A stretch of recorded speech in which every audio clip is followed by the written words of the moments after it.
They saw a black man in a hoodie and decided he didn't belong. What they didn't see was the $3.7 billion standing behind him, or the fact that their careers would be over before the plane ever left the ground. Marcus Cole sat on the cold concrete floor of Terminal 4 at JFK, tasting copper. His lip had split when his face hit the armrest of seat 1B, and now blood traced a warm path down his chin, dripping onto the gray Loro Piana hoodie that had cost $800 but looked like something from a clearance rack. The irony wasn't lost on him. He'd chosen this outfit deliberately this morning, standing in his Manhattan penthouse closet at 5:30 a.m., bypassing the row of Brioni and Tom Ford suits that hung like soldiers awaiting orders. He'd wanted to see if respect could exist independent of appearance, if dignity could survive without the armor of wealth. The answer lay in the throbbing pain radiating from his wrists where the plastic handcuffs had bitten deep enough to leave purple grooves, and in the way his ribs screamed with each shallow breath after hitting the jet bridge floor. The answer was no. His phone buzzed against his thigh. The screen had shattered when Officer Kane slammed him down, spiderwebs of fractured glass blooming across the display, but the device still functioned. Marcus pulled it out with numb fingers, the circulation just starting to return now that the cuffs were off. 17 missed calls, 43 text messages, 6 voicemails. His executive assistant, his CFO, his lead attorney, all wondering where he was, why he wasn't answering, whether the Chicago meeting was still happening. The meeting. Marcus checked his watch, a subtle Patek Philippe Nautilus that the security officers hadn't noticed beneath his sleeve. 7:40 a.m. The Montgomery Aerospace Board expected him at their headquarters in downtown Chicago by 10 o'clock to sign the merger agreement that would inject $400 million into their failing company and save 5,000 jobs. His private jet sat fueled and ready at Teterboro, but he wasn't at Teterboro. He was on the floor of a commercial airline terminal, bleeding. He'd taken the commercial flight for a reason. Griffin Capital Partners, the private equity firm he'd built from nothing over 18 years, was in final negotiations to acquire a controlling stake in Skyward Airlines.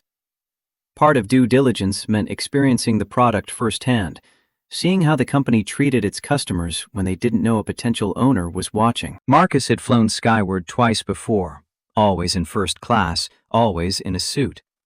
The service had been impeccable, too impeccable. The kind of performance people gave when they knew they were being evaluated. This morning, he'd bought a first-class ticket under his own name, paid $12,000, and dressed like he was heading to the gym. A test. A small experiment in authenticity. He'd failed the test by succeeding, or succeeded by failing. The semantics didn't matter now. Marcus scrolled through his contacts to a number only 5 people in the world possessed. Robert Whitmore, chairman of Skyward Airlines. The man was currently at some charity gala in the Hamptons, probably 3 drinks deep into the evening, completely unaware that his company was about to implode. Before Marcus could dial, footsteps approached. A paramedic, young woman with kind eyes, knelt beside him with a first aid kit. Her voice came soft, almost apologetic. "Sir, you need stitches." That lip won't close on its own. Marcus touched the wound, felt the gap where tissue had separated. Later, she opened an antiseptic wipe. "Sir, infection is a real risk, and you might have a concussion. Your head hit pretty hard." He'd been 12 years old the last time someone had put their hands on him like that. Southside Chicago, summer of 1996, walking home from the library with his father. A police cruiser had pulled up beside them on a street his father had walked every day for 15 years. 2 officers had emerged, hands on holsters, demanding ID. His father, a postal worker who'd never so much as received a parking ticket, had complied immediately, pulled out his wallet with slow, deliberate movements that Marcus would later recognize as the choreography of survival. But one of the officers had decided compliance wasn't enough, had grabbed his father by the shoulder, spun him around, slammed him against the hot metal of the squad car, had called him boy in a tone that carried centuries of deliberate diminishment. Marcus had watched his father's face, watched the way shame and rage fought for dominance, watched shame win because rage would have meant death. The officers had let them go eventually, after running a background check that revealed exactly what his father had told them. He was a postal worker heading home. No apology, just a warning to stay out of trouble, as if existing while black in their own neighborhood constituted trouble. His father had died 8 years later, a heart attack at 51. The doctor said it was hypertension, poor diet, lack of exercise. But Marcus knew the truth. You couldn't carry that much swallowed rage without it eventually stopping your heart. The paramedic was still talking, something about liability and protocols. Marcus held up a hand. I need to make a phone call. Then we'll discuss stitches. She hesitated, then nodded, hovering nearby with her kit open. Marcus dialed. The phone rang 4 times before a woman's voice answered, crisp and professional despite the late hour. Mr. Cole, thank God! We've been trying to reach you. Are you all right? The videos are everywhere. Twitter, Instagram, TikTok. 40 million views in the last hour. The stock is in freefall. Catherine was his executive assistant, the gatekeeper between Marcus and the chaos of running a $3.7 billion empire. She'd been with him for 11 years, had seen him weather hostile takeovers and market crashes and boardroom coups, but he'd never heard her voice shake like this. Get me Whitmore. I don't care if he's asleep, drunk, or dead. Put him on the phone in the next 60 seconds or I'm pulling the bridge loan. Silence. Then, quieter now, almost reverent in her understanding of what he was about to do. Connecting you now, sir. The line clicked. Hold music, some generic jazz that was probably meant to be soothing, but just sounded like elevator purgatory. Marcus used the time to stand, his ribs protesting the movement. The paramedic reached out to steady him, but he waved her off. He needed to be on his feet for this. Needed to feel the ground beneath him, solid and unmoving, while he tore someone's world apart. The jazz cut off. A man's voice, slightly slurred, background noise of clinking glasses and laughter. Marcus? Marcus Cole? What's this I'm hearing about videos? Catherine said something about Twitter? Robert Whitmore was 61, Harvard Business School class of 1988, son of a Skyward Airlines pilot who'd climbed the ranks through a combination of competence and connections. He was a decent man, as far as airline executives went. Not visionary, not brilliant, but steady. The kind of leader who kept a company running without necessarily pushing it forward. That steadiness had turned into stagnation, and stagnation had led to the debt crisis that had brought Marcus into the picture 6 months ago. Marcus kept his voice level, almost conversational. Robert, I'm sitting on the floor of Terminal 4 at JFK. Your crew just assaulted me, handcuffed me, dragged me down the aisle of Flight 427 in front of 200 passengers, threw me onto the jet bridge like a piece of luggage. The background noise on Whitmore's end went quiet. Marcus heard him moving, footsteps, a door closing. What? Marcus, what are you talking about? There must be some mistake. No mistake. Your lead flight attendant decided I didn't belong in first class. Your captain decided I was a threat. Your contracted security decided I needed to be removed by force. All because I wore a hoodie to the airport. But that's insane. You're Marcus Cole. They didn't know that. They saw a black man dressed casually and made assumptions, the same assumptions they've apparently been making for years, because I've been going through your complaint database for the last 20 minutes, and there are 47 similar incidents between 2019 and now. 47 times your staff removed minority passengers based on nothing but appearance and bias. The sound of glass breaking came through the line. Whitmore had dropped something. Oh my God, Marcus, I had no idea. I swear to you, I had no idea. Your regional VP, Linda Hargrove, did. She buried every complaint, paid them off with NDAs and vouchers, created a system that incentivized discrimination and punished accountability. I'll fire her. Tonight, right now. I'll fire everyone involved. Marcus, please, we can fix this. Marcus let the silence stretch. Somewhere in the terminal, a flight announcement echoed. Boarding for Miami. Boarding for Los Angeles. Normal people going to normal places. Their biggest concern whether they'd make their connection or find overhead bin space. None of them knew that the man sitting on the floor 20 yards away was about to decide the fate of an entire airline. I'm the one holding the $400 million bridge loan that's keeping you solvent until the merger closes. If that plane takes off, Flight 427, the one they dragged me off of, if it leaves this airport, I call my bank. I default the loan.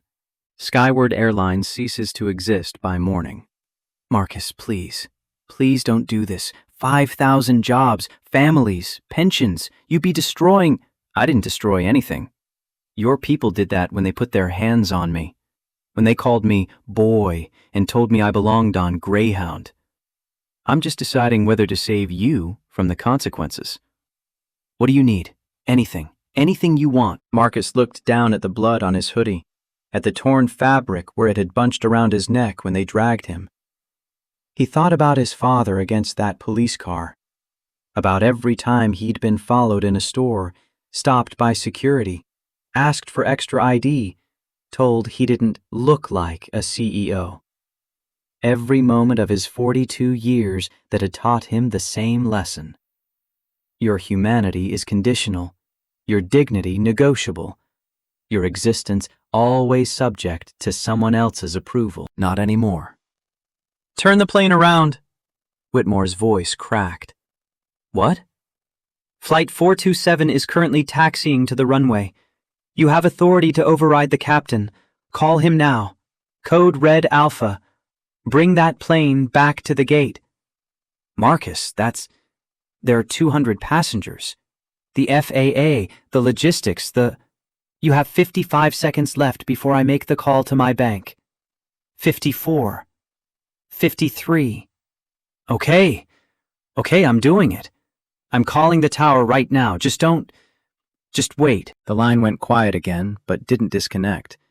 Marcus heard rapid dialing, Whitmore's voice commanding his assistant to get the tower, get the captain, invoke emergency authority. The paramedic was staring at Marcus now, her earlier concern replaced by something like awe. She'd probably seen the videos too, probably knew exactly who was bleeding in front of her. 3 minutes passed. Then Whitmore came back on, breathing hard. It's done. The plane is turning around. They'll be at a remote stand in 12 minutes. Marcus, I'm leaving the Hamptons now. I'll be at JFK in 90 minutes. You'll bring your head of HR, your general counsel, and the station manager. And Robert? The NYPD Port Authority needs to arrest the security officers who assaulted me. Not detain, not question, arrest. Of course, absolutely. Whatever you need. Marcus ended the call without saying goodbye. He looked at the paramedic, who was still frozen with the antiseptic wipe in her hand. Now we can discuss stitches. She worked in silence, cleaning the wound, applying butterfly bandages since he refused transport to a hospital. Her hands were steady, but her eyes kept darting to his face, like she was trying to reconcile the man sitting patiently while she worked with a man who'd just threatened to bankrupt an airline. When she finished, Marcus stood and walked to the window overlooking the tarmac. Gate 42 was visible from here, and beyond it, in the distance, he could see the white and blue livery of a Skyward Airlines 777 making a slow turn away from the runway approach, heading back. His phone buzzed again. A text from Catherine. Montgomery Aerospace called. Preston Montgomery wants to know if you're still coming. They're getting nervous. Preston Montgomery, 38 years old, senior vice president of the company his great-grandfather had founded in 1947. A man who'd been born on third base and spent his entire life convinced he'd hit a triple. Marcus had met him once, briefly, at a conference 2 years ago. Preston had looked through him, not at him, the way people did when they assumed you were staff rather than peer. When Marcus had introduced himself, Preston's surprise had been almost comical. Almost.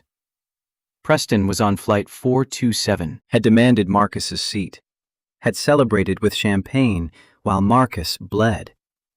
Marcus typed back, "Tell Preston I'll see him in Chicago. We have a lot to discuss." The terminal was starting to wake up now.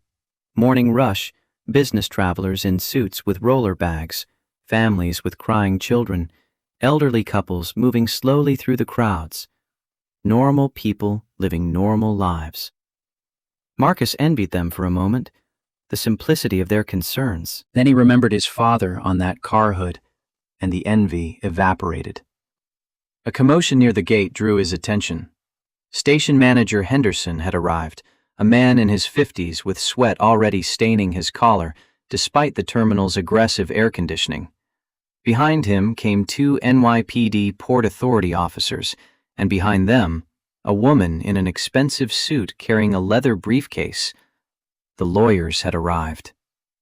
Henderson spotted Marcus and his face went pale. He approached slowly, hands visible, like someone trying not to spook a dangerous animal. "Mr. Cole, sir, I cannot express how deeply sorry I am for what happened. This is completely unacceptable, completely against everything Skyward stands for." Marcus didn't respond, just watched the man sweat. "We're prepared to offer full compensation. Refund of your ticket, of course, and a significant payment for your pain and suffering. Our legal team can have papers drawn up within the hour." Very generous terms, and naturally, a lifetime platinum status, unlimited upgrades, access to our "Where are the officers who assaulted me?" Henderson blinked. "I'm sorry?" "Officers Kane and Miller, the security contractors who handcuffed me, dragged me off the plane, and threw me onto the concrete. Where are they?" "They're in a holding area. Sir, they were following what they believed to be proper protocol. The captain gave the order, they executed it. These men have families. They were just doing their jobs. Their jobs don't include excessive force against compliant passengers. I told them I would walk. I unbuckled my seatbelt and stood up. Kane grabbed my neck anyway, put me in a chokehold. Miller yanked my legs out from under me. My head hit the armrest hard enough to split the skin. The handcuffs cut off circulation to my hands. That's not protocol.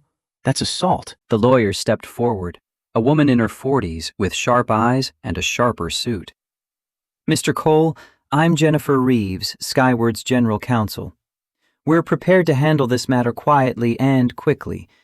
I understand you're upset, and rightfully so, but involving law enforcement will only complicate things, create negative publicity for everyone involved. We can reach a settlement that addresses your concerns without the mess of criminal proceedings." Marcus turned to the NYPD officers, both of whom had been standing silently, taking in the conversation. "I want to press charges for assault and battery. I have approximately 40 million witnesses thanks to the videos currently trending on every social media platform. I'm happy to provide a statement." The senior officer, a sergeant with gray hair and a nameplate reading Williams, nodded slowly. "We've seen the footage, sir. Pretty clear-cut case. We'll need to interview you, document your injuries, collect evidence. But if you want to press charges, we can accommodate that." Reeves moved between them. "Mr. Cole, please reconsider. Think about what you're really trying to accomplish here. Is it justice or revenge? Because revenge won't heal what happened, won't change the system." "You're right, which is why I'm not just pressing charges against 2 security guards. I'm going to change the entire system." Henderson made a strangled sound. Reeves's expression hardened. "Mr. Cole, I need to inform you that Skyward Airlines will vigorously defend any litigation. We have substantial resources and I own the debt financing keeping you operational. One phone call and those substantial resources evaporate." Silence. Henderson looked like he might vomit. Reeves's jaw tightened. Marcus continued, his voice never rising, never sharpening, just steady and implacable as gravity. Here's what's going to happen. Those officers are going to be arrested and charged. Your captain, Richard Brooks, is going to be grounded pending an FAA investigation. Your lead flight attendant, Stephanie Walsh, is going to be suspended without pay. And Linda Hargrove, your regional VP, who buried 47 discrimination complaints, is going to be fired and prosecuted for conspiracy to violate civil rights. Mr. Cole, you can't just... I can, because in about 8 minutes, that plane is going to dock at a remote stand, and I'm going to walk back onto it. And everyone is going to see exactly who they dragged off, who they assumed didn't belong.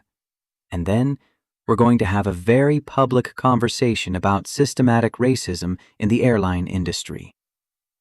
Henderson found his voice thin and reedy. Sir, if you walk back onto that plane, it will cause a scene, upset the other passengers, create chaos. Good. Chaos is clarifying. It reveals what we really are when the performance ends. A gate agent's voice crackled over the radio Henderson wore on his belt. Station manager, Flight 427 is at Stand Echo 7. Ground crew is positioning stairs now. Marcus looked at the NYPD officers. I need about 30 minutes before we do the formal interview. There's something I have to handle first. Sergeant Williams studied him for a long moment, then nodded. We'll be here when you're ready. Henderson tried one more time, desperation clear in his voice. Mr. Cole, please, think about the other passengers. They've done nothing wrong. They're already delayed, angry, confused. If you go back there, if you make a spectacle, you're punishing them too. I'm not punishing anyone. I'm showing them what their airline does to people who don't fit the profile. Maybe some of them will care. Maybe they'll choose different carriers in the future. Maybe change starts with discomfort. He turned toward the gate, then paused. Oh, and Henderson? Have someone bring me a suit. Something decent. Italian wool, 42 regular. I'm assuming the duty-free boutique can accommodate that. Henderson nodded mutely, already pulling out his phone to make the call. Marcus walked alone toward the jet bridge, his ribs aching with each step, his wrists still bearing the purple imprints of the handcuffs. Behind him, he heard Henderson on the phone, his voice urgent. I need a Brioni or Ermenegildo Zegna suit, 42 regular in the next 15 minutes. I don't care if you have to comp it, just get it done. The terminal stretched out before him, gates and shops and restaurants, a small city suspended between departure and arrival. People glanced at Marcus as he passed, some doing double takes, probably recognizing him from the viral videos but not quite believing it was really him. A few held up phones, capturing new footage. By tonight, there would be 100 conspiracy theories about why he was back, what was happening, whether this was real or staged. Let them wonder. Let them talk. The truth would be clear soon enough. At the desk for Gate 42, a young agent stood frozen, staring at her computer screen. She looked up as Marcus approached, and her eyes went wide. Mr. Cole, They told me you were coming. Your suit is being delivered. Is there anything else you need? The stairs to Stand Echo 7. I need access.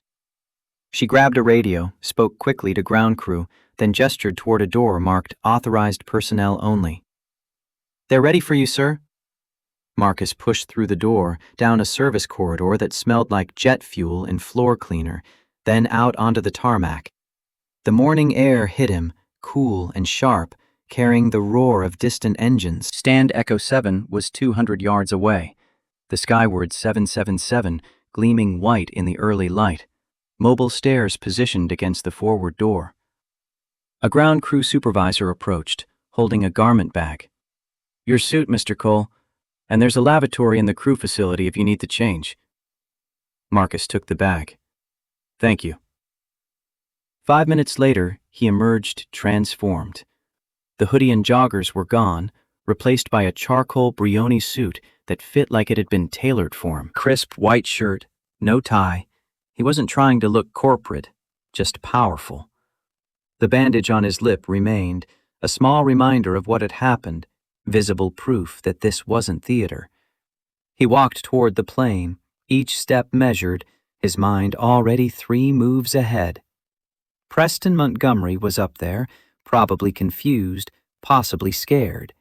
Stephanie Walsh was up there, her 22-year career about to end.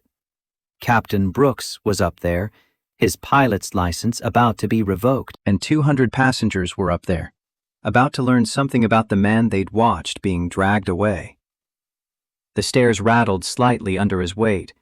At the top, the door stood open, Henderson visible just inside, looking like a condemned man watching the executioner approach.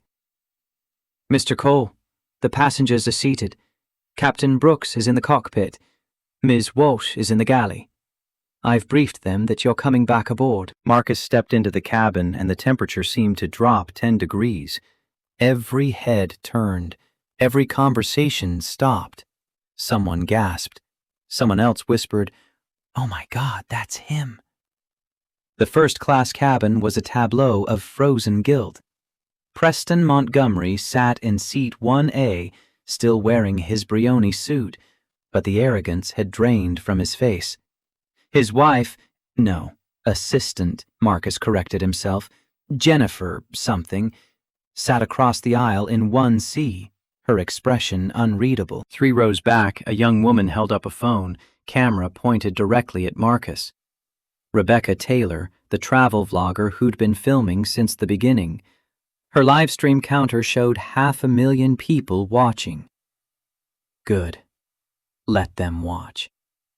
Marcus walked past Preston without looking at him, moved to the galley where Stephanie Walsh stood with her back against the counter, mascara streaked, hands trembling. A younger flight attendant, male, maybe late 20s, stood beside her, his face a mask of conflicted loyalty. Stephanie's voice came out barely above a whisper. "Mr. Cole, I didn't know. I swear, I didn't know who you were." Marcus let that statement hang in the air for a moment. Let everyone in first class hear it. Let them understand what she was really saying. "I would have treated you differently if I'd known you were rich. You knew I was a passenger. You knew I'd paid for a seat. That should have been enough. I was just trying to keep the cabin comfortable. Mr. Montgomery is a Platinum Elite member. He always sits in 1A. And when he said he felt uncomfortable because I'm black." The words landed like a bomb. Stephanie flinched. Preston made a choking sound. The entire cabin went so quiet, Marcus could hear the air circulation system. I never said that. I never used race as a factor." Marcus pulled out his phone, pulled up the screenshot he'd taken from Skyward's internal database. 3 weeks ago, you removed Dr. Sarah Mitchell from seat 2A on flight 847. She's a retired professor, 67 years old, black. Your incident report says she exhibited aggressive tone when requesting champagne. The passenger who filed the complaint? Platinum Elite member. White. Stephanie's face crumbled. 5 months before that, Kevin Washington, 19-year-old MIT student. You called security because he was acting suspiciously. He was FaceTiming his mother. I was following protocol. Protocol, right. And what protocol says to verify a boarding pass 3 times when the passenger is black, but wave through white passengers without a second glance? What protocol says to offer wheelchair assistance to a man who's clearly healthy because you can't believe he could afford first class? What protocol says that people like me don't belong in the front of the plane? The male flight attendant, his name tag read Michael Foster, spoke up, his voice shaking. She told me once that we needed to maintain cabin compatibility, that certain passengers didn't mix well with others. I thought she meant personality types. I didn't realize she meant... He trailed off, but the implication was clear. Marcus turned to Henderson. Where's Captain Brooks? In the cockpit, sir. He's requested to speak with you privately. No privacy. Everyone on this plane gets to hear what he has to say. Henderson spoke into his radio, and a moment later, the cockpit door opened. Captain Richard Brooks emerged, 58 years old, silver hair, the kind of military bearing that came from 38 years in aviation. He'd probably been handsome once, probably commanded respect without effort. Right now, he just looked old. "Mr. Cole, I owe you an apology. You owe me more than that. I made a judgment call based on the information provided by my crew. Mrs. Walsh reported a passenger refusing to comply with seating assignments and exhibiting hostile behavior. In my assessment, did you verify that assessment? Did you walk out here and see for yourself? Or did you just trust that the black man in the hoodie must be the problem?" Brooks's jaw tightened. "I trusted my crew. You trusted their bias. You've been flying long enough to know that passenger removal requires verification, direct observation. You didn't do that. You authorized force without evidence because it was easier to believe them than to question them. I've never had an issue with race. I've flown with diverse crews, served diverse passengers, never once. You're not a bigot. You just enable them. That's almost worse, because you should know better." Brooks had no answer for that. Marcus turned to face the cabin, addressing all of them now, the passengers who'd watched him being dragged, who'd filmed it, who'd done nothing to intervene. "My name is Marcus Cole. I'm the managing partner of Griffin Capital Partners. I'm also the man who owns the debt financing that's keeping this airline operational. And as of about 20 minutes ago, I'm the man who's going to decide whether Skyward Airlines survives the week." Murmurs rippled through the cabin. Preston had gone white as paper. "Some of you filmed what happened. Most of you just watched. I don't blame you for that. It's human nature, the bystander effect. But I want you to understand something. This wasn't an isolated incident. It wasn't one bad apple or a simple misunderstanding. This was systematic, institutional. There are 47 documented cases just like mine, all involving minority passengers, all buried with NDAs and settlements. This airline has been profiling passengers for years, and everyone looked away because it was easier than confronting it." Rebecca's camera was still recording. The view counter had passed 1 million. "What happens next is going to be uncomfortable. There will be investigations, terminations, legal proceedings. Some of you might miss connections because of the delay. Some of you might decide never to fly skyward again. That's fine. That's actually what should happen. Because comfort built on injustice isn't real comfort. It's just complicity with better cushions." He looked directly at Preston Montgomery, who seemed to shrink under the gaze. "And Mr. Montgomery, we need to talk about your meeting in Chicago. About your company's future. About the things you said to me while I was being dragged off this plane." Preston found his voice, thin and desperate. "I didn't mean... I was upset about the delay. I spoke in anger. I would never... You called me boy. You told me to take Greyhound. You raised a champagne glass and celebrated my humiliation." Jennifer Sullivan, the assistant, quietly unbuckled her seatbelt and moved to a different seat, physically distancing herself from Preston. The message was clear. Marcus turned to Henderson. "I want this plane emptied. All passengers. Standard deplaning procedures. Everyone gets rebooked on alternative flights, full compensation, and a formal apology letter from Skyward's CEO. After they're off, I want Stephanie Walsh and Captain Brooks removed from service, badge and credentials surrendered. And I want the NYPD to take Officer Kane and Officer Miller into custody." Henderson nodded, already on his radio coordinating the chaos. Marcus walked to seat 1A. Preston scrambled out of it like the leather was on fire. Marcus sat down, the same seat he'd paid for, the same seat he'd been dragged from 90 minutes earlier. The leather still held a faint warmth from Preston's body. It felt like victory. The deplaning began. Passengers filed past, some avoiding eye contact, others offering quiet words of support. An elderly black woman paused beside him, placed a weathered hand on his shoulder. "Thank you," was all she said, but the weight behind those two words carried decades of similar humiliations, similar fights, similar exhaustion at having to prove her humanity over and over. When the cabin was empty except for crew and officials, Marcus allowed himself to feel it. The pain in his ribs, the throb in his lip, the bone-deep weariness that came from fighting battles you never asked for. He closed his eyes for just a moment. His phone buzzed. Catherine again. "Montgomery Aerospace is panicking. Preston's father is calling. The board is calling. Everyone wants to know what's happening." Marcus typed back. "Tell them the meeting is still on. Chicago, 10 a.m. But Preston won't be attending, and the terms have changed." He looked out the window at the tarmac, at the normal operation of the airport continuing around this one frozen moment. Planes taking off, planes landing, baggage carts zipping between gates. The world kept turning, indifferent to individual catastrophes. But Marcus Cole was about to make the world pay attention.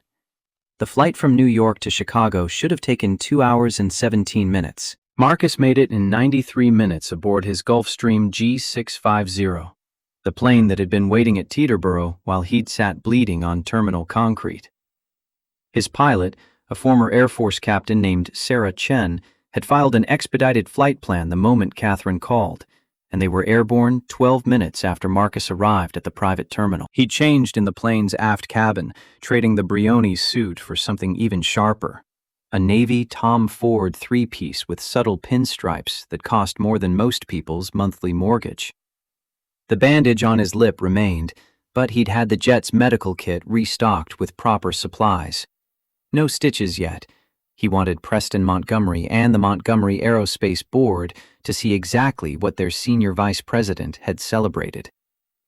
The cabin was configured for work, not comfort. Marcus sat at the burled walnut conference table, 3 screens open, executing a hostile takeover in real time.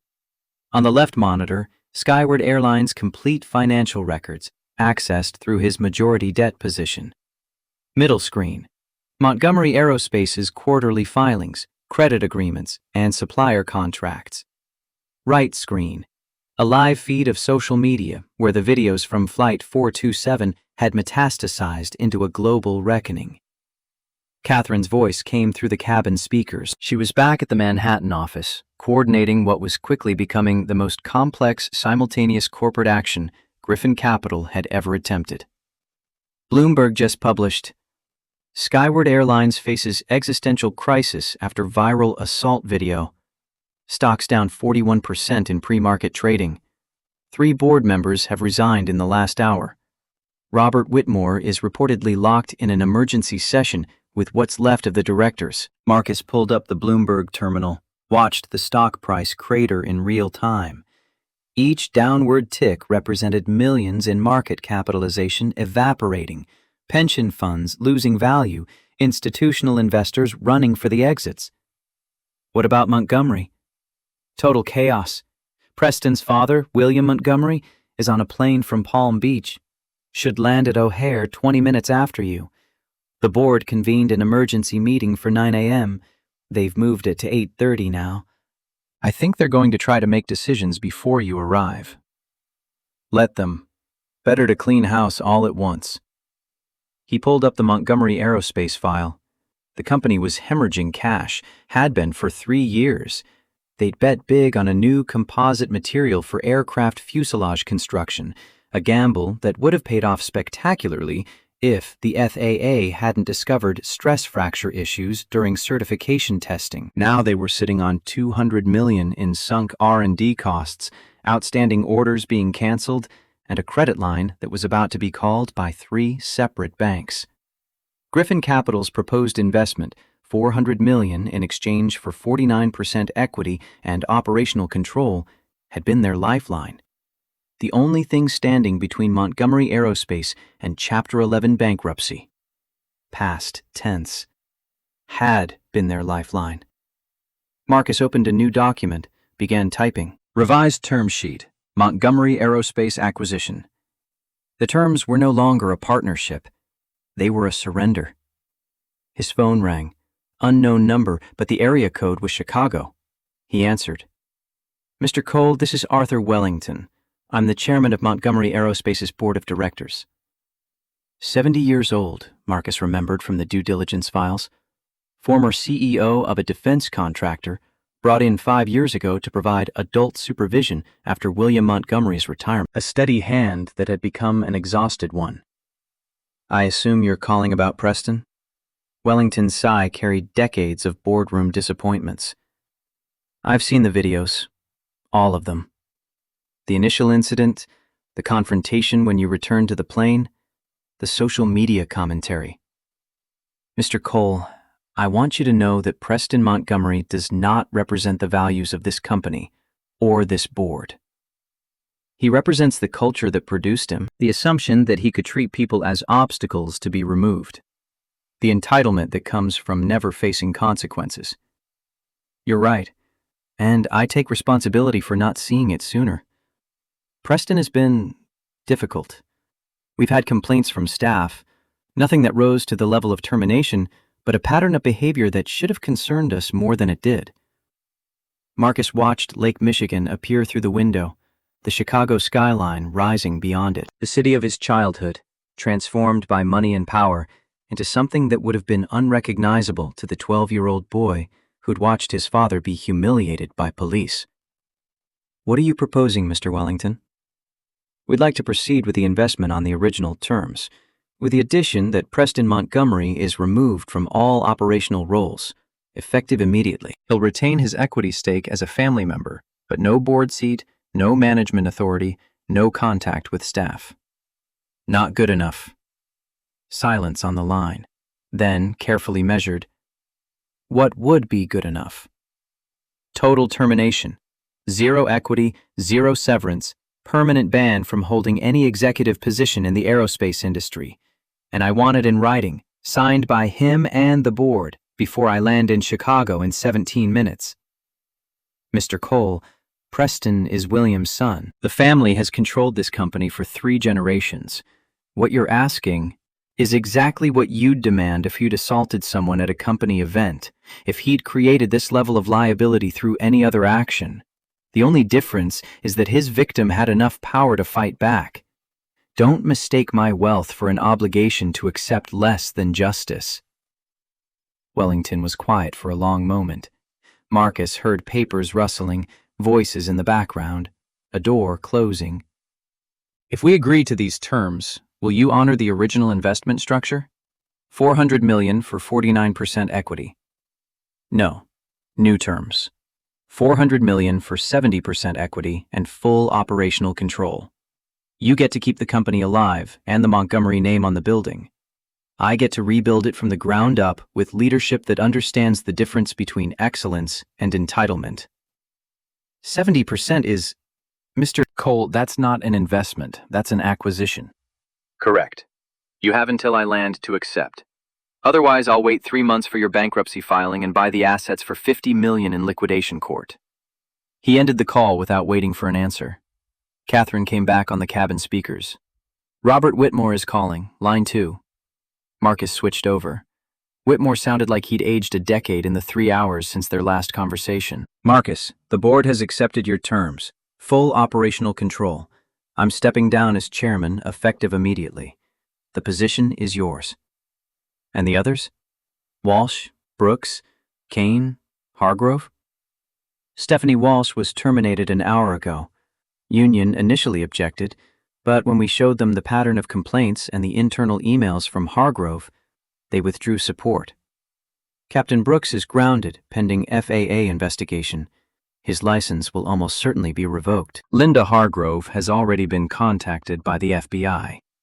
Apparently, systematic civil rights violations fall under federal jurisdiction. And the security contractors? Kane and Miller were arrested at JFK. The Port Authority took them into custody around 7 a.m. They're being arraigned this afternoon on assault and battery charges, The DA's office is also exploring civil rights violations given the racial component. Marcus pulled up the FAA database, found Brooks's pilot certificate. 38 years of incident-free flying, now ending in disgrace. He felt no satisfaction in it, just the cold arithmetic of accountability. What about the past victims? The 47 cases Hargrove buried? Our legal team is reaching out to void the NDAs. Full compensation, public apology, and we're offering them all seats on a passenger advocacy board that will have direct oversight of customer service policies. It was more than Marcus had expected. Mittmore was either genuinely committed to reform or terrified enough to become committed. Either way, the result was the same. I want weekly reports, complaint data, demographic breakdowns, employee feedback, and I want body cameras on all crew interactions with passengers within 90 days. Marcus, the cost of that across our entire fleet is cheaper than the next lawsuit, and significantly cheaper than me withdrawing support entirely. The plane began its descent into Chicago. Marcus could see O'Hare below, the sprawling complex of runways and terminals, thousands of daily flights carrying millions of annual passengers. Somewhere down there, in the commercial terminal, Preston Montgomery was probably landing right now, returning from the aborted New York trip, completely unaware that his professional life had ended while he was in the air. I'll have the first report to you by Friday, Whitmore agreed, the fight gone from his voice. Marcus ended that call too. Pulled up the document he'd been drafting, the revised Montgomery term sheet. 70% equity, board control, operational authority, the power to rebuild or destroy as he saw fit. His phone buzzed with a text from Catherine. Wellington agreed, documents being prepared. Preston is locked out of the building. The Gulfstream touched down smooth as silk, Sarah's military training evident in the precision of the landing. They taxied to Atlantic Aviation's private terminal, where a black Mercedes S-Class waited on the tarmac. Marcus's Chicago attorney, David Chin, stood beside it in a gray suit, briefcase in hand. David had been his lawyer for 6 years, had guided Griffin Capital through a dozen acquisitions, always meticulous, always prepared. He opened the car door as Marcus descended the jet stairs. The Montgomery board is assembled. Wellington sent over the termination documents. Preston signed under protest, but he signed. His father is en route, should arrive in about 30 minutes. I'm told he's threatening to sue for breach of fiduciary duty. Let him sue. Discovery will be interesting. How many board members are left? 7 of the original 12. 5 resigned this morning. Wellington is scrambling to find replacements, but everyone who's anyone has seen the videos. Nobody wants to be associated with this mess. The Mercedes pulled out into Chicago traffic, heading south toward the Loop. Marcus had been born 15 miles from here, in a neighborhood that had since been gentrified beyond recognition. The hospital where his mother had delivered him was now luxury condos. The elementary school he'd attended was now a Whole Foods. Even his past had been acquired and renovated by people with more money than memory. They passed through downtown, glass towers reflecting morning sun, the Chicago River cutting its industrial path through the canyon of finance and law. Montgomery Aerospace Headquarters occupied floors 30 through 45 of a building on West Monroe, the kind of mid-tier office space that successful but not dominant companies leased when they wanted to appear substantial without overpaying for prestige. The lobby was marble and steel. A receptionist who'd clearly been warned about Marcus's arrival. She stood immediately, professional smile locked in place. Mr. Cole, they're expecting you in the executive conference room, 42nd floor. The elevator was empty, save for Marcus and David. They rode in silence, the only sound the mechanical hum of the motor pulling them upward. David broke it first. I need to ask, are you doing this for justice or revenge? Marcus considered the question, thought about his father against that police car, thought about every assumption, every microaggression, every moment of having to prove he deserved the space he occupied. Both. and I'm not sure there's a meaningful difference anymore. The elevator opened onto a reception area decorated in corporate anonymous. Neutral colors, abstract art that meant nothing, furniture chosen for endurance rather than comfort. A young woman in a black suit, Wellington's assistant probably, gestured toward a door marked Conference Room A. "They're waiting, Mr. Cole." The conference room was all windows on 3 sides, offering panoramic views of Chicago. Lake Michigan stretched blue to the horizon on one side, the tangled complexity of the city spread out on the others. 7 men sat around a table built for 20, the empty chairs a stark reminder of how quickly power could evaporate. Arthur Wellington stood, extended his hand. Marcus shook it, noting the firmness that was probably meant to project confidence, but just felt desperate. "Mr. Cole, thank you for coming. I believe you know most of the board from our previous meetings." Marcus recognized them from the due diligence presentations.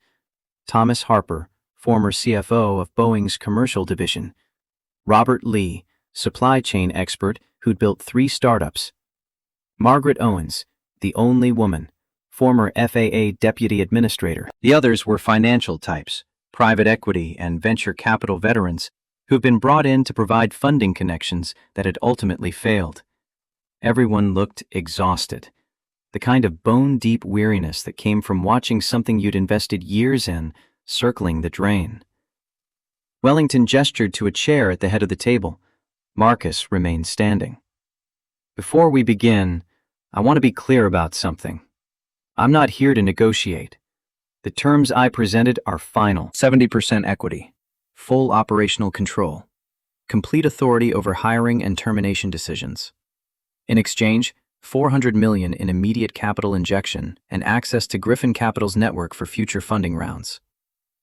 Thomas Harper, a man in his 60s with the permanently skeptical expression of someone who'd seen too many deals go bad, leaned forward. "Mr. Cole, with all due respect, those terms essentially give you the company. The Montgomery family has controlled this enterprise since 1947. You're asking them to surrender their legacy because Preston behaved badly on an airplane." Marcus finally sat, placed his hands flat on the table. "Preston didn't behave badly. He participated in a racially motivated assault. He celebrated while I was dragged bleeding from my seat. And he did it because your company culture taught him that behavior was acceptable. That's not fair. Preston's actions don't represent, they represent exactly what they represent. You hired him despite complaints, promoted him despite performance issues, protected him because of his last name. That's not legacy, Mr. Harper. That's nepotism with a corporate whitewash." Margaret Owens spoke up, her voice measured. She'd spent 20 years at the FAA, had probably seen every variety of corporate dysfunction aviation could produce. "Mr. Cole, I've reviewed the incident from a regulatory perspective. While Preston's behavior was deplorable, I'm not convinced the entire company should pay the price for one person's failures." Marcus pulled out his tablet, brought up a file, turned it to face the board. "This is Montgomery Aerospace's HR complaint log for the past 5 years. 18 formal complaints filed against Preston Montgomery. Hostile work environment, discriminatory comments, inappropriate behavior toward female staff. Every single one was resolved with a settlement and an NDA." The room went quiet. Robert Lee reached for the tablet, scrolled through the documents, his face darkening. "I never saw these. Wellington, did you know about this?" Wellington's jaw tightened. "Some of them. Preston was counseled. We implemented sensitivity training." "Sensitivity training," Marcus repeated, letting the inadequacy of the phrase hang in the air. "You knew he was a liability, and you protected him anyway, because firing the founder's son would have been uncomfortable, would have created family drama. So you paid people to be quiet and hoped the problem would resolve itself." Margaret looked at the documents, then at Wellington. "Arthur, this is serious. If the EEOC gets hold of this pattern, we're looking at systematic discrimination charges, federal investigation. The FAA could pull our certifications pending a corporate ethics review." "Which is why," Marcus continued. The 70% equity isn't punishment. It's survival.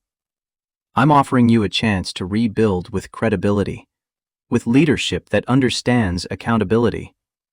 Without me, you're facing bankruptcy in 3 months and regulatory investigation that will destroy whatever residual value the company has. His phone buzzed. A text from Catherine. William Montgomery just landed. He's demanding a meeting with the board. Security is trying to delay him. Marcus showed the text to Wellington. Your call. Do we deal with this now or later? Wellington rubbed his face, looking older than his 70 years. Now. Better to settle it all at once. He nodded to his assistant, who made a call. 3 minutes later, the conference room doors opened and William Montgomery walked in, trailing fury like a comet's tail. 81 years old, silver hair swept back, a tan that came from Palm Beach golf courses and Mediterranean yacht clubs. He'd built Montgomery Aerospace into an industry player through a combination of engineering brilliance and ruthless business instinct. In another era, he might have been someone Marcus respected. In this era, he was just a father protecting a son who didn't deserve protection. William didn't sit, stood at the opposite end of the table, hands braced on the polished wood, glaring at Marcus with the kind of disdain that came from generational wealth encountering new money that refused to know its place. You're the man who's trying to destroy my family. Marcus met his gaze without blinking. I'm the man your son assaulted. Everything after that is consequence, not destruction. Preston made a mistake, a bad decision in a moment of stress. That doesn't justify stealing the company his great-grandfather founded. He didn't make a mistake. He revealed his character. And your company culture that enabled that character for 38 years. William's face flushed red. You come in here with your new money and your victim narrative and think you can lecture me about culture? I've built more than you'll ever. I have a net worth of $3.7 billion. What's yours, William? The question landed like a slap. William's mouth opened, closed. Everyone at the table knew the answer. William Montgomery's fortune was almost entirely tied up in company equity that was currently worth about $40 million and dropping. He was rich by normal standards, but compared to Marcus, he was practically middle class. Money isn't everything. Neither is legacy, especially when that legacy includes systematic protection of discriminatory behavior. Margaret intervened, her tone diplomatic but firm. William, we've reviewed the HR files. Preston has been a liability for years. The incident on the plane was just the most visible manifestation of a pattern we should have addressed earlier. William turned on her. Margaret, your position on this board was a favor to your husband when he needed consulting work. Don't forget who gave you that opportunity. And don't you forget that I was FAA Deputy Administrator for 8 years. I know exactly what happens when companies prioritize family loyalty over regulatory compliance. You want the FAA crawling through every certification you've ever received? Because that's what happens if we don't clean house. Thomas Harper, who'd been quiet since the HR files came out, spoke up. William, I loved your father. He gave me my first engineering job out of MIT. But this company has been dying slowly for 3 years. The composite materials gamble failed. We're hemorrhaging contracts. Without Cole's investment, we're done. And with Preston still in leadership, no investor will touch us. Then we find other investors. We don't sell out to the first person who waves money around. David Chen, who'd been silent in the corner, finally spoke. Mr. Montgomery, I've reviewed your credit agreements. You have 3 banks that can call their loans if certain performance metrics aren't met. You missed those metrics last quarter. The only reason they haven't called the loans is because Griffin Capital indicated we'd cover them as part of the investment. If we walk, those banks will move within days. William looked around the table, seeing his empire slipping away in the faces of people who'd once deferred to him. So that's it? You're all just going to hand this company over?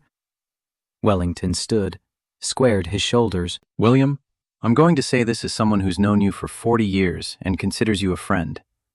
Preston assaulted a man. Not in a bar fight, not in self-defense, but because he assumed that man didn't deserve respect. And when that man turned out to have the power to hold Preston accountable, your first instinct was to protect Preston, not to address the underlying problem. That's why we're here. Not because of Marcus Cole's money, but because of our failure to act earlier. Arthur, the board has voted 6-1 in favor of accepting Griffin Capital's terms. The only dissenting vote was yours, submitted by proxy before you arrived. William's hands clenched on the table edge. I'll sue. Breach of fiduciary duty. You're destroying shareholder value to appease someone who's using social media outrage as leverage. Marcus stood, walked around the table until he was face to face with William. Up close, he could see the age in the man's face, the lines of stress and anger and fear that came from watching everything you'd built slip away. Sue me. Discovery will be fascinating. We'll subpoena every HR complaint, every settlement agreement, every internal email discussing how to manage Preston's behavior. We'll depose employees who were paid to stay silent. We'll create a public record of exactly how your company operated. And when we're done, Montgomery Aerospace won't just be bankrupt. It'll be infamous. William's voice dropped to a hiss. Who do you think you are? Marcus smiled, and there was no warmth in it. I'm the man who decides whether your family name survives the week. Sign the documents, accept the terms, walk away with $40 million in equity and the knowledge that this company will live on. Or fight me and lose everything. They stared at each other across 3 feet of air that felt like a chasm of class and race and generational assumptions. Finally, William looked away. I want Preston's equity stake protected. He gets 10% non-voting shares. 5%. And he forfeits it if he violates a non-disparagement agreement or attempts to interfere with company operations. William's jaw worked. Fine. David produced documents from his briefcase, the revised term sheet already prepared. Wellington called in a notary who'd apparently been waiting in the next room. The signing took 12 minutes, each signature another nail in the Montgomery family's coffin. When it was done, William Montgomery walked out without another word, his back rigid with a kind of pride that couldn't admit defeat, even while surrendering. Marcus turned to the remaining board members. We have a lot of work to do. First order of business. I want a complete audit of all supplier contracts, employee agreements, and customer commitments. Second, new executive leadership. Thomas, you're now Chief Operating Officer. Margaret, you're Chief Compliance Officer. I'm bringing in my CFO from Griffin Capital to run finance. Everyone else, you have 90 days to prove you deserve to stay.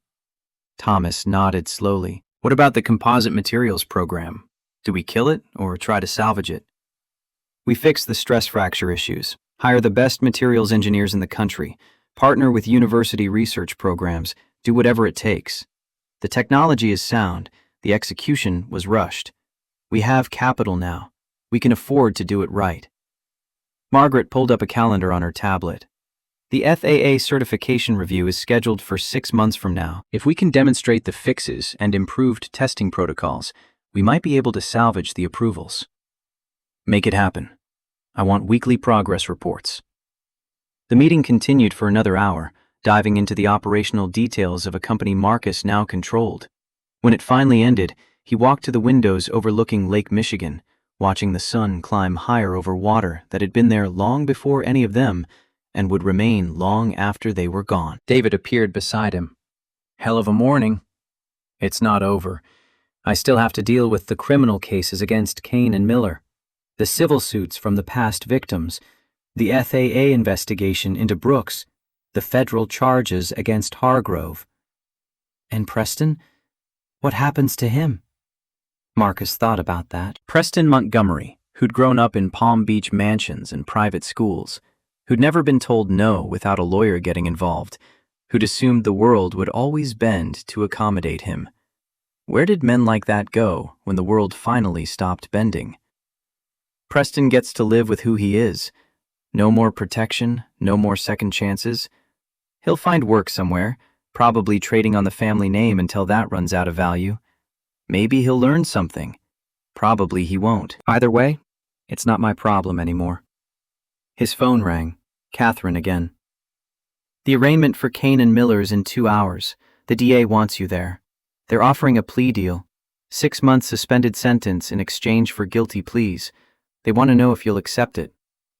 Marcus felt rage flare hot in his chest. 6 months suspended? Meaning no actual jail time if they stayed out of trouble. Meaning they'd walk away from assaulting him with nothing more than a criminal record and probation. Tell the DA no deal. I want trial. I want a jury to see the videos and hear the testimony and decide whether what happened to me deserves real consequences or just a slap on the wrist. Marcus, a trial means months of your time, depositions, court appearances, media coverage. Is it worth it? He thought about his father, dead at 51 from swallowing his rage. Thought about every person who'd been dragged off planes and trains and buses and told their humiliation was just the cost of keeping order. Thought about the 47 past victims whose silence had been purchased with money and NDAs. Yes, it's worth it. Catherine was quiet for a moment. Okay, I'll tell them. Also, you're trending #1 worldwide on Twitter. #JusticeForMarcus. Celebrities are weighing in. The NAACP is calling for congressional hearings on airline discrimination. This is turning into something bigger than one incident. Good. Let it be bigger. Let it be big enough that the next person who looks at a black passenger in a hoodie thinks twice before making assumptions. He ended the call, stared out at Chicago spreading below him. The city of his birth. The city that had taught him early that respect was something you had to fight for every single day. He'd thought money would change that. Thought success would insulate him from the casual cruelties of a world that judged skin before credentials. But money just gave you better weapons for the same old war. It didn't end the fighting. It just changed who won. His phone buzzed with a text from Rebecca Taylor, the vlogger who'd filmed everything. Mr. Cole, my video has 67 million views. News outlets are offering me money for exclusive interviews. Should I talk to them? Marcus typed back. Talk to everyone. Tell them exactly what you saw. The world needs to know this wasn't a misunderstanding. It was a choice. David checked his watch. We should head to the courthouse. The arraignment starts at 2. They rode the elevator down in silence, emerged into the Chicago afternoon. The Mercedes waited at the curb, but a crowd had gathered on the sidewalk. 20, 30 people, some holding signs. Justice for Marcus Cole. End airline discrimination. Black Lives Matter in first class, too. A young black woman, maybe 25, held her phone up as Marcus emerged. Mr. Cole, thank you for fighting back. My brother was kicked off a United flight last year for suspicious behavior. He was reading a book. Thank you for making them see us. Marcus stopped, looked at her, really looked, saw the hope and hurt in her eyes, the exhaustion of having to celebrate that someone rich enough to fight back had chosen to do so.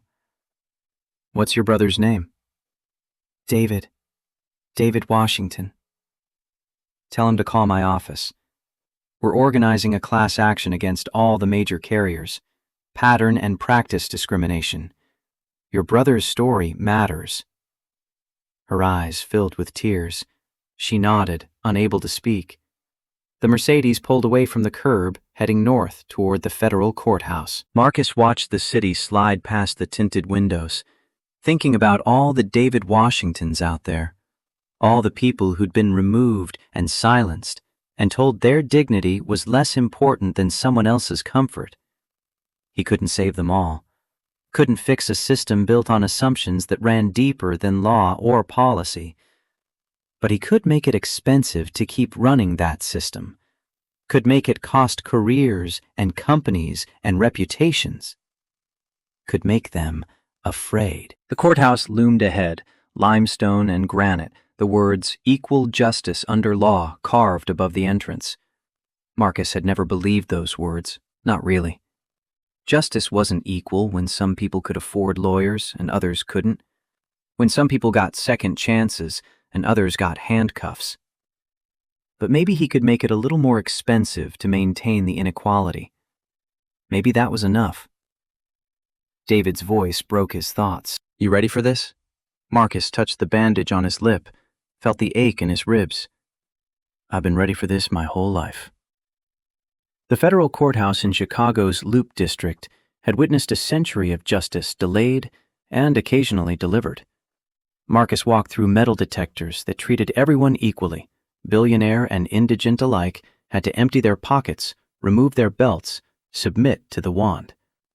Democracy's small theater of fairness before the real inequities began. The arraignment gallery was packed.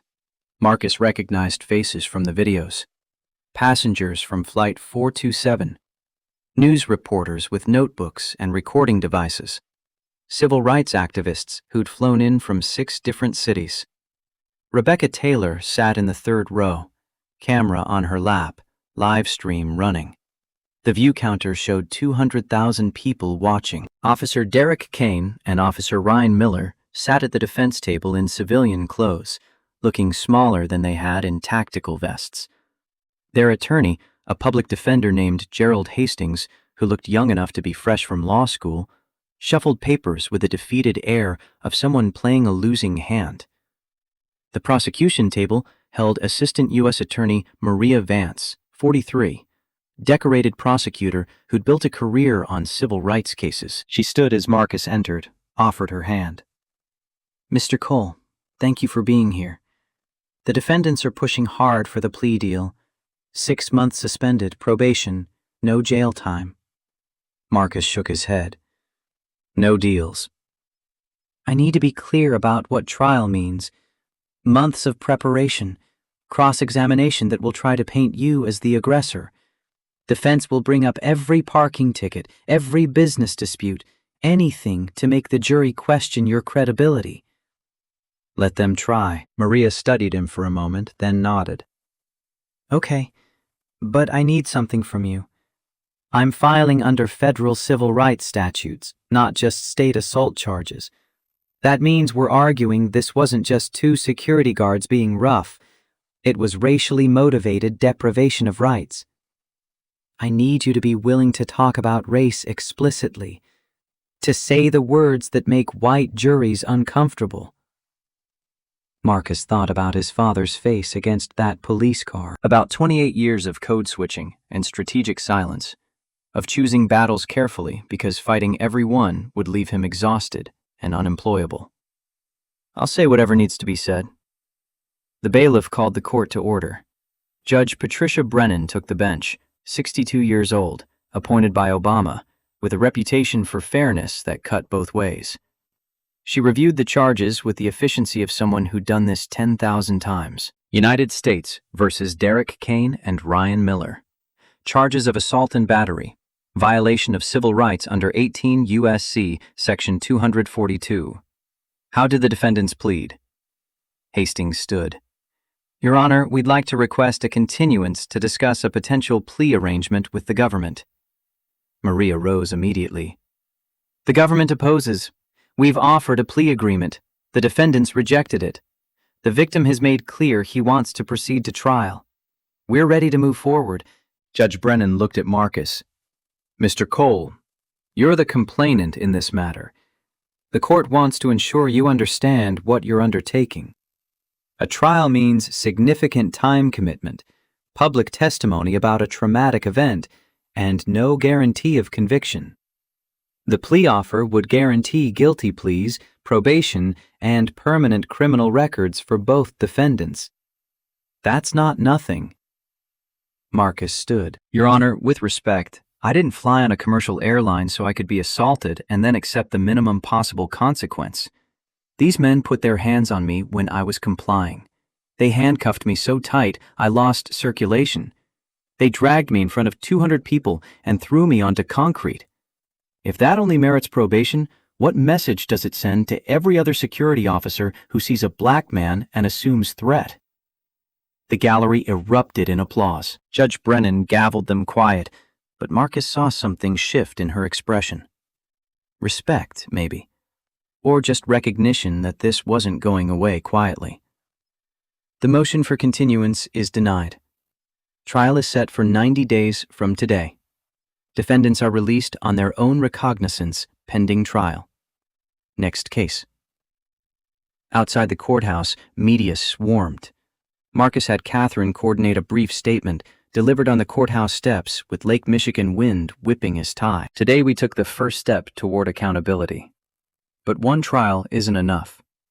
Over the next weeks, my legal team will be filing a class action lawsuit against Skyward Airlines and 4 other major carriers. We've identified over 300 incidents of racial profiling and discriminatory removal of passengers in the last 5 years. Every one of those people deserves justice. Every one of those stories deserves to be heard. A reporter shouted from the crowd, "Mr. Cole, critics say you're using your wealth to wage a personal vendetta. How do you respond?"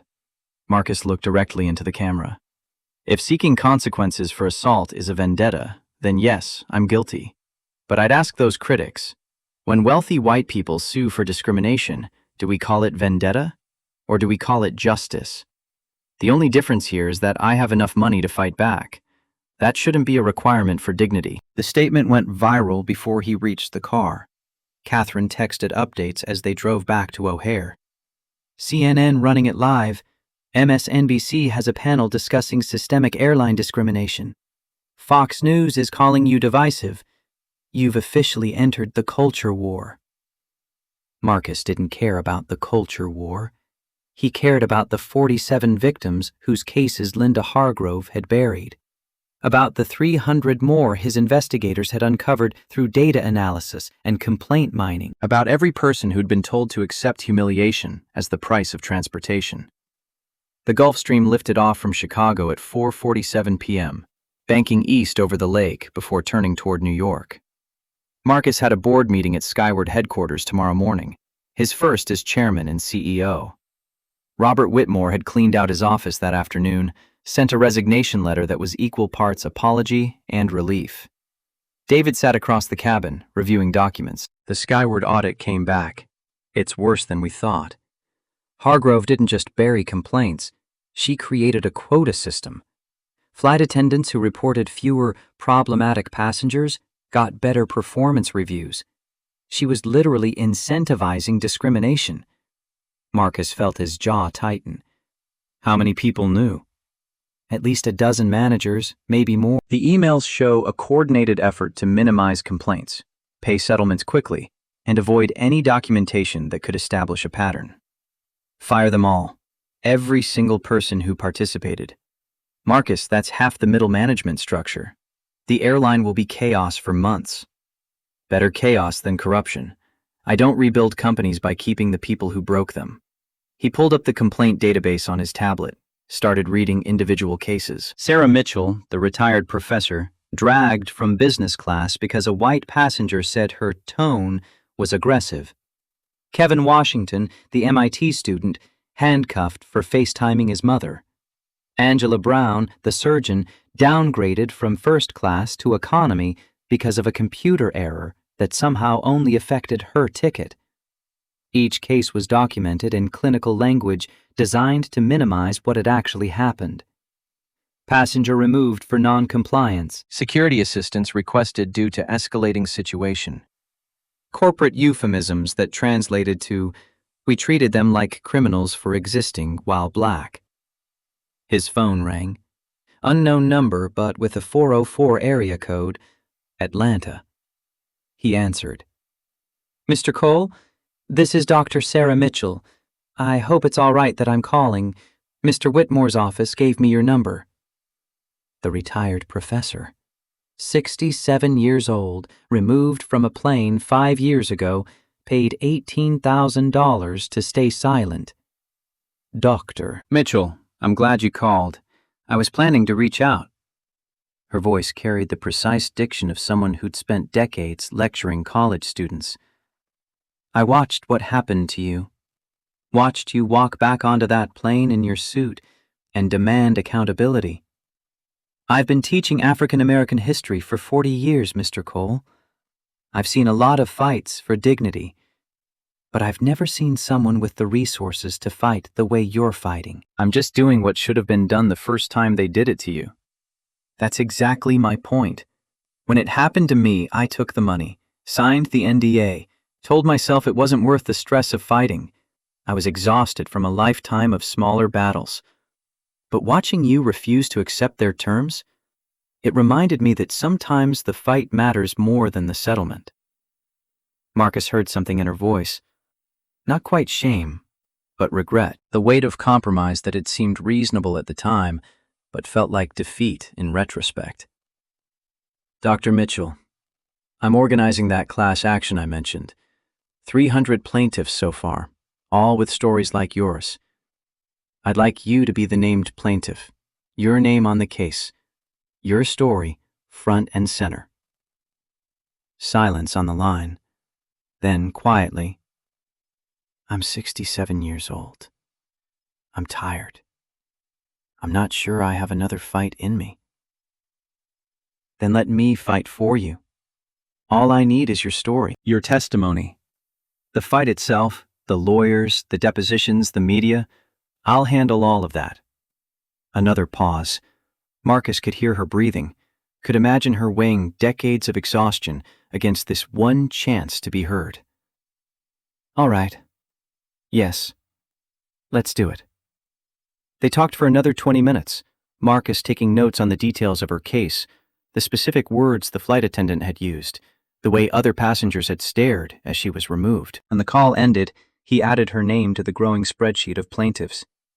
Catherine called as they began descent into Teterboro. The FBI wants to interview you tomorrow about Linda Hargrove. They're building a federal case for conspiracy to violate civil rights. It's serious. She could be looking at 18 months in federal prison. Schedule it. What about Stephanie Walsh and Captain Brooks? Walsh was officially terminated this morning. The union tried to fight it, but when we presented the pattern of complaints and the emails from Hargrove, they withdrew representation. She'll probably sue for wrongful termination, but she won't win. Brooks is more complicated. The FAA is investigating, but pilots' unions are powerful. It might take months. Then we wait months. I want his license revoked permanently. The plane touched down as sunset painted New Jersey in shades of orange and gold. Marcus's driver waited with the Bentley, ready for the 40-minute drive into Manhattan. But Marcus told him to take a different route tonight. Through Queens, past JFK Airport, past the neighborhood where he'd grown up. The streets looked different than they had when he was 12, cleaner, whiter. The corner store where his father had bought him candy every Friday was now an organic juice bar. The basketball court where he'd learned to shoot was now a dog park. Even the physical landscape of his childhood had been erased by money and development. They drove past the spot where the police had stopped his father. Marcus had walked past this corner 1,000 times since then, but it always hit him the same way. A flash of that moment, his father's face against hot metal, the casual violence of men who knew they'd face no consequences. The difference now was that Marcus had the power to create consequences, not for those specific officers. They were probably retired, living on pensions, their names lost to history. But for the system that produced them, for the assumptions that let them see a black man in his own neighborhood and decide he needed to be controlled. The Bentley pulled up to his building on the Upper East Side. Doorman in white gloves, marble lobby, elevator that moved so smoothly you could barely feel the ascent. His penthouse occupied the entire 42nd floor, 4,000 square feet of glass and steel with views of Central Park and the Manhattan skyline. He bought it 3 years ago for $18 million, decorated it with art from galleries in Chelsea and Miami, furniture from designers whose names meant nothing to him but apparently mattered to people who cared about such things. It was beautiful in the way expensive things were beautiful, perfect and cold and utterly impersonal. Marcus poured himself 2 fingers of Macallan 25, stood at the window watching the city pulse below. Somewhere down there, Derek Kane and Ryan Miller were probably having dinner with their families, telling themselves they'd done nothing wrong, that they'd just been doing their jobs. Somewhere else, Preston Montgomery was probably drunk at a bar, complaining to anyone who'd listen about how he'd been unfairly targeted. And in apartments and houses across the country, 300 people who'd been removed from planes were watching the news, wondering if this wealthy man's fight would actually change anything, or if it was just another moment of outrage that would fade when the next scandal emerged. His phone buzzed. A text from Michael Foster, the junior flight attendant who'd witnessed everything on Flight 427. Mr. Cole, I quit Skyward today. I can't work for a company that treated you that way. But I don't know what to do now. I have student loans. My mom depends on me. Did I make a mistake? Marcus called him directly. Michael answered on the first ring, sounding young and scared. Mr. Foster, Michael, you didn't make a mistake. You made a choice that cost you something. That's different. I just keep thinking, if I'd spoken up sooner, if I'd said something when I saw the pattern, maybe this wouldn't have happened to you. Maybe. Or maybe you would have been fired years ago and someone else would have been in that galley. You can't control the past. You can only decide who you are now. I want to help. With the lawsuit, the investigation, whatever you need. I have emails, documentation, things Hargrove said in training sessions that would make your skin crawl. Marcus felt something shift. This wasn't just about his own case anymore. It was becoming something larger, something that pulled in everyone who'd stayed silent out of fear and was now choosing to speak. Come to my office tomorrow, 11 a.m. Bring everything you have. The next morning, Marcus arrived at Skyward Airline's headquarters in Midtown at 7:30. The building was 40 stories of glass and steel, the lobby decorated with vintage aviation posters, and a wall displaying every aircraft in the fleet. Employees hurried through with badges and coffee cups, most of them avoiding eye contact with the man who'd just become their boss under the worst possible circumstances. The executive floor was subdued. Robert Whitmore's office, Marcus's office now, had been cleared of personal items, but still carried traces of its former occupant. Family photos removed, but leaving lighter squares on the walls. Bookshelves emptied of decorative aviation models. A desk nameplate that read Chairman, waiting to be updated with Marcus's name. Catherine had flown in from the New York office, set up a command center in the adjacent conference room. She looked tired. She'd been working 18-hour days since the incident, but her energy never flagged. The all-staff meeting is at 9. HR says we should expect hostile questions. The employee union is demanding answers about the mass terminations. How many fired so far?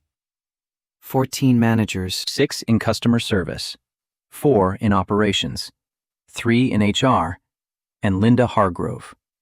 We're facing wrongful termination lawsuits from at least half of them. Let them sue. Discovery will be enlightening. At 8:47, Marcus's new chief compliance officer, Margaret Owens, arrived with 3 banker's boxes full of documents.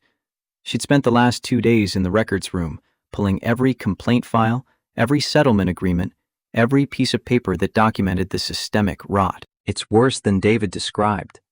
We found a training manual Hargrove created. It's got a section on passenger compatibility assessment.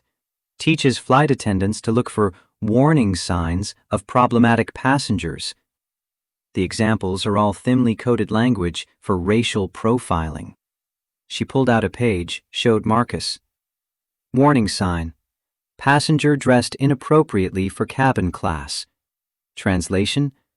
Black person in casual clothes in first class. Warning sign. Passenger becomes defensive when questioned. Translation. Doesn't accept being treated like a criminal. Warning sign. Passenger uses aggressive tone. Translation. Speaks firmly while black. Marcus read through the manual, feeling rage build with each coded phrase.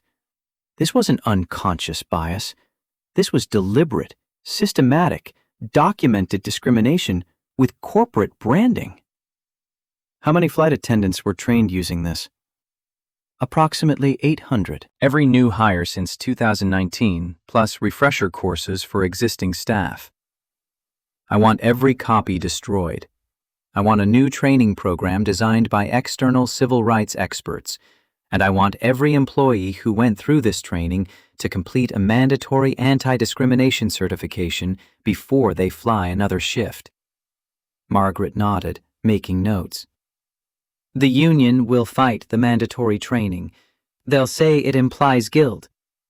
They can fight all they want. This isn't negotiable. At 9 o'clock, Marcus walked into the auditorium where 300 Skyward employees had gathered. The room went silent as he took the stage. He'd chosen his clothes carefully this morning, the same gray hoodie from Flight 427, now cleaned but still carrying a small stain from his blood. Over it, a blazer. The juxtaposition was deliberate, a reminder of what had happened, wrapped in the authority of new leadership. He didn't use notes, didn't hide behind corporate speak or prepared remarks. Most of you have seen the videos. You know what happened on Flight 427. What you might not know is that it wasn't an isolated incident. It was the result of a systematic culture of discrimination that this company built, trained, and rewarded. Murmurs through the crowd, some defensive, some shocked, some resigned. Over the next weeks, many of you will be asked to participate in interviews with federal investigators. You'll be asked about what you knew, what you saw, what you were told to do. I want to be clear. I'm not asking you to lie or cover for this company. I'm asking you to tell the truth. Because the only way we rebuild is by acknowledging how deeply broken we are. A hand went up in the back. Flight attendant, woman in her 40s. Mr. Cole, with respect, many of us had no idea about Hargrove's training program. We were just following procedures. Are we all going to be punished for her actions? If you followed procedures that were discriminatory, yes, there will be consequences. If you witnessed discrimination and stayed silent, yes, there will be consequences. This isn't about punishing everyone. It's about creating a culture where silence and complicity are no longer options. Another hand, older man, operations manager. You fired 14 people in 3 days. You're implementing mandatory training that insults our professionalism. You're turning this company upside down because of one incident. How is that fair? Marcus stepped to the edge of the stage. One incident. You said one incident. Let me tell you about the 300 other incidents. The black professor dragged from her seat 5 years ago. The 19-year-old student handcuffed for FaceTiming his mother. The surgeon downgraded from first class because someone decided she didn't look right for the cabin. Every single one of those was an incident. Every single one was a failure. And all of you, every person in this room, worked for a company that made those failures possible. The room stayed quiet. Marcus could see people processing, recalculating, realizing that their comfortable assumptions about good intentions and isolated mistakes were crumbling. I didn't choose to become your CEO. I didn't wake up planning to overhaul this airline. I just wanted to fly from New York to Chicago. But when your employees put their hands on me, when they dragged me bleeding from a seat I paid for, they made a choice.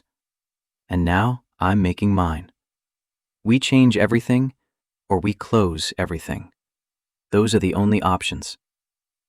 After the meeting, Marcus spent 3 hours in one-on-ones with department heads. Most were defensive, clinging to the narrative that they'd simply been following orders, unaware of the larger pattern. A few were honest enough to admit they'd seen problems and looked away. At noon, Michael Foster arrived with 2 thumb drives and a manila envelope stuffed with printed emails. They met in Marcus's office, door closed, the city spreading out below them through floor-to-ceiling windows. Michael looked younger than his 28 years, nervous energy radiating as he handed over the evidence. These are emails from Hargrove to all customer service managers. She's explicit in some of them, talks about keeping first-class premium by being selective about who we let stay in those seats. She uses the word selective, but the examples are all minorities. Marcus plugged in one of the thumb drives, started reading. The emails were damning. Hargrove discussing passenger demographics and cabin composition, praising flight attendants who had good instincts about which passengers might cause problems, instructing managers to settle complaints quickly and quietly to avoid establishing patterns. "Why didn't you come forward before?" Michael's voice cracked slightly. "I was scared. I'm 28. I've got $60,000 in student loans. My mom has medical bills." Hargrove made it clear that people who caused problems didn't last. "I saw 2 attendants get fired for pushing back on passenger removals. The union didn't protect them because Hargrove claimed they'd violated safety protocols." "So you stayed quiet to survive?" "Yes. And I hate that I did. When I saw you being dragged, I wanted to say something. I had my phone out. I was texting someone. I don't even know who, just saying, 'This is wrong.' But I didn't step forward, didn't intervene. I was a coward." Marcus studied him, saw genuine remorse, but also the calculation of someone who'd realized that the winning side had shifted and wanted to be on it. "You were complicit. There's a difference between being a victim and being complicit.